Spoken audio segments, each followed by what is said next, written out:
नमस्कार दर्शक बंधु मु आपण मानकु स्वागत करूची हमर YouTube चैनल अपडेट ओडिसा को आज रे वीडियो माध्यम रे मु आपण मानकु जणाइबी जदि आपण एयरटेल सिम जियो सिम किबा वोडाफोन सिम को पोर्ट करी बीएसएनएल करबा को चाहउछंती किबा बीएसएनएल सिम को किनिबा को जाउछंती किनिबा पूर्व ए वीडियो टी निहाती देखिबा आवश्यक रहिछि कारण ए वीडियो रे मु एपर एक टॉपिक ऊपर डिस्कशन करिबी जोटा कि ए रिलेटेड ही रहइबो आपन को बहुत फायदा देबो बीएसएनएल सिम किनिबा पूर्व किबा पोर्ट करबा पूर्व तो वीडियो टी को शेष पर्यंत देखंतु तो चलंतु आज रे वीडियो टी को आरंभ करबा एवं ए टॉपिक ऊपर डिस्कशन करबा आपण माने समस्त जानथिबे किछि दिन पूर्वे जियो एयरटेल वोडाफोन से माने को रिचार्ज प्लान को हाइक करथिले रिचार्ज प्लान को बढ़ाइथिले रिचार्ज प्लान बढ़ाइबा परे सोशल मीडिया रे गुटे ट्रेंड चलिथा कि समस्त बीएसएनएल को पोर्ट करो बीएसएनएल मध्ये बहुत लोक पोर्ट करछंती वर्तमान मध्ये बीएसएनएल सिम बहुत लोक पोर्ट करूछंती पोर्ट करबार मुख्य कारण थिला प्राइस रेंज बितर डिफरेंस होतिला बीएसएनएल सिम को पोर्ट करबार मुख्य कारण जेतेबेले कि रिचार्ज प्लान गुडी को जियो एयरटेल एवं वोडाफोन बढ़ी सारिला सेतेबेले समस्त चाहिले कि बीएसएनएल को पोर्ट करबा कारण बीएसएनएल रे कम रिचार्ज प्लान अछि कम टंका रे रिचार्ज होई सारुची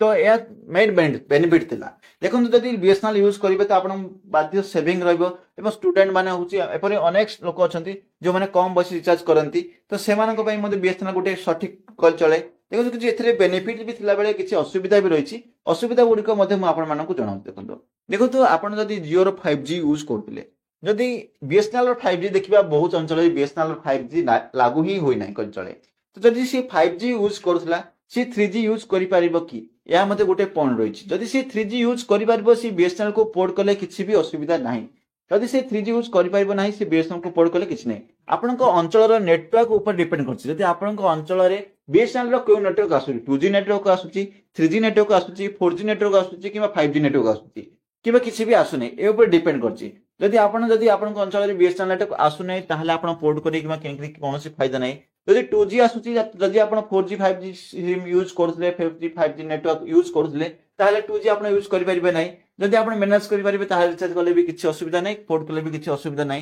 आपनको एरिया नेटवर्क ठीक अछि बीएसएनएल ताहले कन्वर्ट करंतु एवं जदि आपण 5G यूज करते आपनको जदि एरिया रे 3G आसुछि जदि आपण मैनेज करि परिबे ताहले जाय करी आपण बीएसएनएल सिम को पोर्ट करंतु नचेत पोर्ट करन नै सिम टी किनिबा पूर्वरु सिम टी पोर्ट करिया पूर्वरु सर्वप्रथम आपण अंचल नेटवर्क टेस्ट करंतु कि यदि बीएसएनएल सिम को पोर्ट करिछि कि तांको पचारंतु किपरि चालुछि नेटवर्क चालुछि कि नै डाटा चालुछि कि नै केवल कॉलिंग चलले हेबो नै डाटा मध्ये चलिबा आवश्यक अनेक एक्चुअली गाँ एरिया अछि जोंट्रे कि बीएसएनएल रो कॉलिंग चालुछि कि डाटा चालु नै एपरि भी अछि मु जो अंचल रोछि से अंचल तो बीएसएनएल नेटवर्क ही आसु नै एपरि मध्ये अनेक अंचल अछि तेनु करी आपण कन्वर्ट करबा पूर्वरु पोर्ट करबा पूर्वरु आपण गोटे थर चेक करंतु चेक कर ही बीएसएनएल को पोर्ट करंतु कला बीएसएनएल सिम आनिला पर जदि आपण